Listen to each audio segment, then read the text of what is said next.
to the corner, and there goes Colette crashing to the canvas. Parce que c'est ça, la plupart des gens, quand ils sont au pouvoir, ils ne travaillent pas pour la population. Ils négligent même l'armée. Dans certains pays, il n'y a pas d'armée. 100 millions d'habitants, l'armée est petite comme ça. Ce n'est pas normal. Vous allez être victime. 100 millions d'habitants, l'armée est petite comme ça. Bon, qui va aller à l'armée si on ne reçoit rien à l'armée? Il n'y a pas de salaire. Enfin... Et puis vous pleurnichez quand vous êtes attaqué. Ça n'a aucun sens. Un Chinois candidat aux élections au Lesotho. Très intéressant. Lesotho, vous connaissez le Kingdom of Lesotho. Royaume de Lesotho, un pays enclavé en Afrique du Sud. Il y a deux pays enclavés en Afrique du Sud. Il y a le Lesotho et l'Eswatini, autrefois appelé Swaziland. Très intéressant comme endroit. Alors un jeune monsieur chinois, oui, un Chinois se présente aux élections. Très intéressant, n'est-ce pas? Très intéressant. On va voir un peu ce que ça donne. Dans un monde multipolaire et un monde mixé, où les Africains vont vivre ailleurs, ailleurs vient vivre en Afrique, et ben, on ne pouvait que s'attendre à ça, n'est-ce pas? Alors, il s'appelle Shao Zenyuse. Né à Shanghai, Zenyu Shao se présente aux élections comme candidat au Lesotho. Shao, un homme d'affaires, a déménagé au Lesotho il y a 25 ans et s'est naturalisé en tant que citoyen du petit pays africain enclavé en 2006. Autrefois, membre du 6e plus grand parti en nombre de sièges parlementaires, le Mouvement pour le changement, Shao s'est refusé un ticket pour se présenter aux élections et a rompu pour former son propre mouvement politique appelé Basotho Pele, qui signifie Lesotho d'abord. Intéressant, n'est-ce pas? Vous savez, ce sont des choses qui arrivent. Hein. Vous allez quelque part, vous vous sentez accepté ou vous croyez accepté. Après, ensuite, vous réalisez que vous êtes trop noir, n'est-ce pas, que vous le dites. Hein. Trop noir pour l'environnement, trop noir pour la communauté. Vous ne saviez pas que vous étiez trop différent. Après avoir participé dans un groupe politique, après s'y être investi, il s'est vu refuser le ticket pour les élections et a finalement décidé d'ouvrir son propre mouvement politique, appelé Lesotho d'abord. Il a gagné la popularité. Beaucoup de gens sont venus le suivre. Vous savez,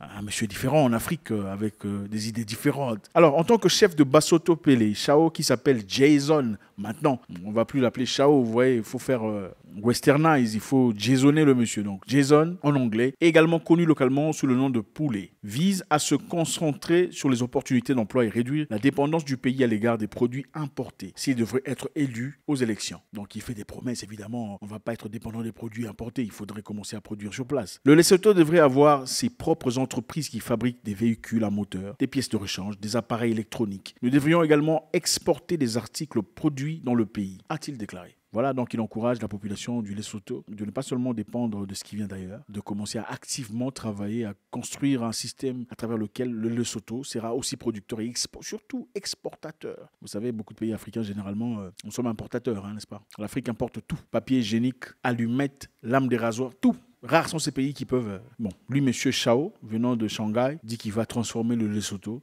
pourra, avec des systèmes très intéressants et intégrés, créer un système à travers lequel le Lesotho pourra produire, exporter ses produits et seulement importer les produits nécessaires. Shao s'est également engagé à améliorer l'agriculture, l'élevage, grâce à des méthodes avancées, mentionnant le système d'irrigation, d'agriculture sèche et la production des semences hybrides. Il veut améliorer l'agriculture. Vous savez, le Lesotho est un pays très intéressant, très montagneux. Il veut évidemment apporter un système chinois. Vous savez, le système de semences hybrides, ce ne sont pas des semences naturelles, ce sont des semences travaillées en laboratoire. Et on dit que ce sont des semences qui résistent à la chaleur, au froid et à beaucoup d'intempéries, beaucoup de difficultés. Ce serait donc plus facile pour ces paysans ou ces fermiers locaux de pouvoir récolter le fruit de leur travail à travers ces produits de semences hybrides. Une promesse qu'aucun politicien local n'a fait. Il poursuit en décrivant l'éducation comme faisant partie intégrante du développement de l'économie et prévoit d'améliorer l'éducation en concentrant sur ces domaines tels que l'ingénierie afin que le pays puisse construire des meilleures routes, barrages et bâtiments. Il veut aussi produire dans l'artificial intelligence, intégrer l'artificial intelligence dans beaucoup d'endroits de l'économie du pays du Lesotho. Très intéressant, le Lesotho, pour ceux qui ne connaissent pas, c'est un pays très intéressant enclavé en Afrique du Sud. Ce sont les mêmes peuples, hein. Vous savez, généralement, ça devient un pays, en fait, les pays sont devenus des pays après la colonisation, pour la plupart en tout cas.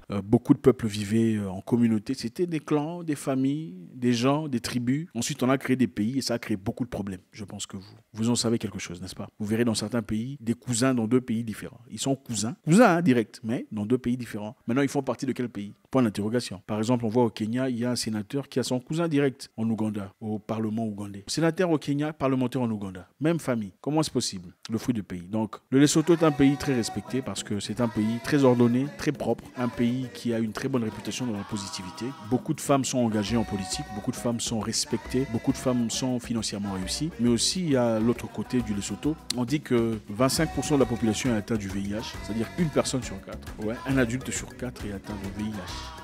Donc, bon, je sais que chez vous, beaucoup de gens n'ont pas le courage d'aller faire le testing, tout ça. On préfère rester dans le noir, ne pas savoir pour ne pas... Voilà quoi, c'est mieux de ne pas savoir sinon.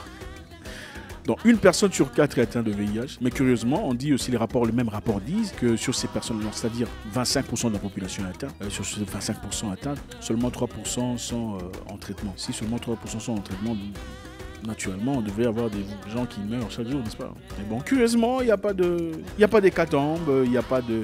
Le marché de vente comment on appelle ça? Le truc là qu'on met là, le cercueil devrait être en train de boomer, n'est-ce pas? Marché de vente de cercueil. Malheureusement, il y a des vendeurs de cercueils qui n'ont pas de business depuis très longtemps. Bon, bizarrement, c'est très pareil. Enfin, bref, compreneur comprend. Alors, un pays très intéressant, un pays actif qui produit beaucoup de diamants, beaucoup de minéraux, beaucoup d'éléments. Le sous-sol regorge des sources intarissables de beaucoup de choses très intéressantes. Aujourd'hui, il y a un Chinois, Jason, un nom américain ou un nom, enfin bref, Shanghai Bon Zhu Shao, installé depuis plusieurs années, naturalisé, fils du pays, comme il se dit, il dit créer son propre groupe politique qu'il appelle Lesotho d'abord, donc Basotho d'abord. Il veut changer l'économie, il veut changer la politique, il veut apporter une nouvelle technologie permettant aux fermiers de travailler, il veut combattre la discrimination, combattre l'égoïsme, la corruption. Il fait des promesses très intéressantes à voir. Et aussi, comme c'est un businessman, évidemment, il a établi ses entreprises qui emploient beaucoup de personnes. Il est aimé par la population locale, très serviable par rapport à la communauté, contrairement à beaucoup de personnes qui le font pendant les élections.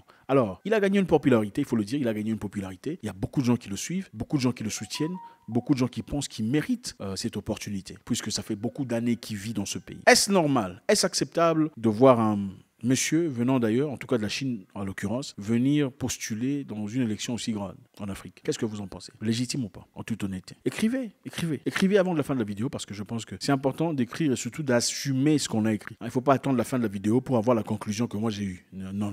Concluez, écrivez maintenant. Donc là maintenant, posez, écrivez si c'est légitime qu'il postule en tant que... dans un pays étranger, chinois, tout ça. Posez là maintenant, posez. Posez maintenant. Écrivez. Arrêtez de me regarder, écrivez. Posez, écrivez. Vous attendez quoi?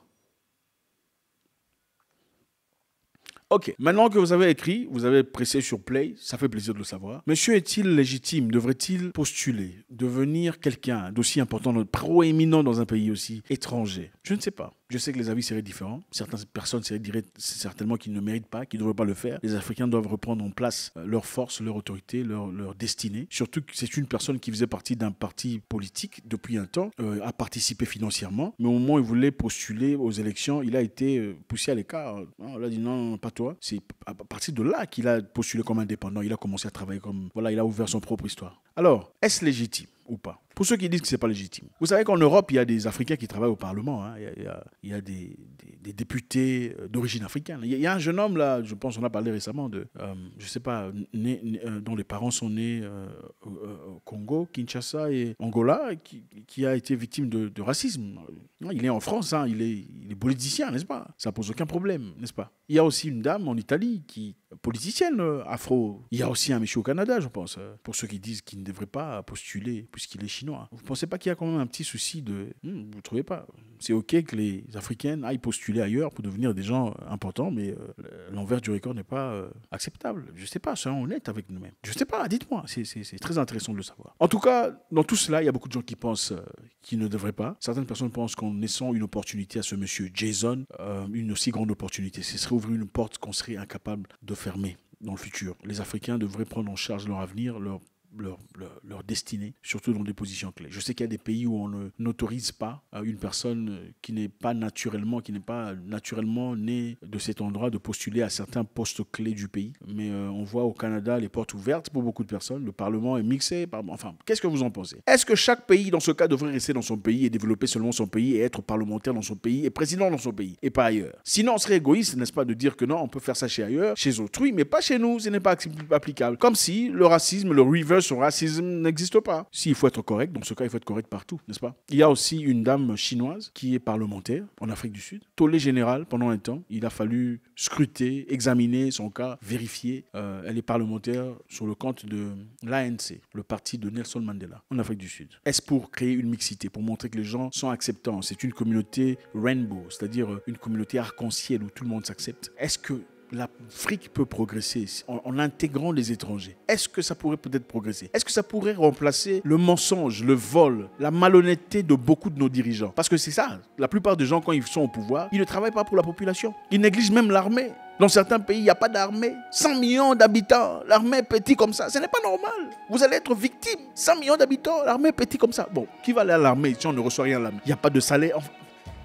Et puis vous pleurnichez quand vous êtes attaqué. Ça n'a aucun sens. Il faut l'honneur. Et pour donner l'honneur à un travail, il faut le valoriser. Il faut un salaire adéquat. Il faut un travail bien. Il faut du respect. Il faut de la considération pour inciter la jeunesse. En tout cas, quand vous êtes 100 millions d'habitants, votre armée ne peut pas être petite comme ça. Et surtout si vous avez des terres qui regorgent de sources intarissables de richesse. Il vous faut avoir l'armée d'abord avant d'acheter des villas, l'armée d'abord avant d'acheter des voitures, l'armée d'abord avant de faire des voyages non-stop, l'armée d'abord avant de parler gros français à la télévision. L'armée, c'est la défense. Quand quelqu'un vient dans votre maison pour essayer de toucher vos enfants, qu'est-ce que vous faites? Vous vous défendez, n'est-ce pas? C'est ça la masculinité. L'homme doit être fort. L'homme doit être fort. L'homme doit défendre sa famille avec sa vie. D'accord? Au lieu d'acheter d'abord des montres chères, des chaussures chères, il faut aller payer l'argent chez un coach, apprendre comment se battre. Au cas où quelqu'un vient dans la maison pour toucher tes enfants, tu donnes ta vie d'abord avant ça. Ou va apprendre à manier les flingues ou tout le bazar. Bref, ça c'était entre parenthèses. Est-ce légitime? Est-ce que l'Afrique a besoin de l'aide?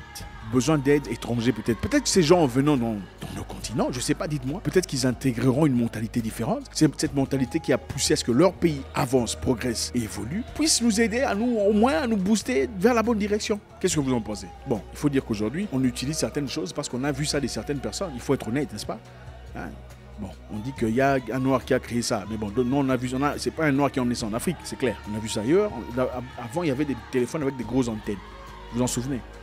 On a emmené ça, on a acheté, c'était seulement les privilégiés qui avaient ça. Est-ce que peut-être qu'en copiant, on va aussi évoluer? Vous n'êtes pas content d'avoir un téléphone aujourd'hui, de pouvoir me voir à travers un screen? Mettez de côté votre panafricanisme ennuyé, frénétique, fiévreux, qui n'a aucun sens à un certain moment donné. On peut apprendre de ses ennemis, n'est-ce pas? Peut-on ou pas? On peut bien sûr apprendre. En fait, moi, il y a une personne que je suis sur Internet d'ailleurs, qui est très raciste. C'est un Anglais, mais qui est très intelligent. Excellent quand il fait des choses concrètes et normales. Mais c'est un raciste. Ça ne m'empêche pas de le suivre. Son parti raciste, je mets à côté. L'autre partie intéressant, c'est ce qui m'intéresse. C'est sur quoi je me focalise. Alors, est-ce que vous pensez que la présence de ces personnes étrangères en Afrique vendrait l'Afrique vers... Est-ce un piège peut-être? Si ce n'est pas un piège, n'est-ce pas peut-être une opportunité pour aider aux Africains ou à apporter une cohérence nouvelle? Dites-moi ce que vous pensez. Serait-ce correct de dire non, ils ne peuvent pas faire ça ici, ils ne peuvent pas travailler ici, pendant qu'il y a de nos frères qui travaillent ailleurs, qui sont parlementaires et situés en gouvernement?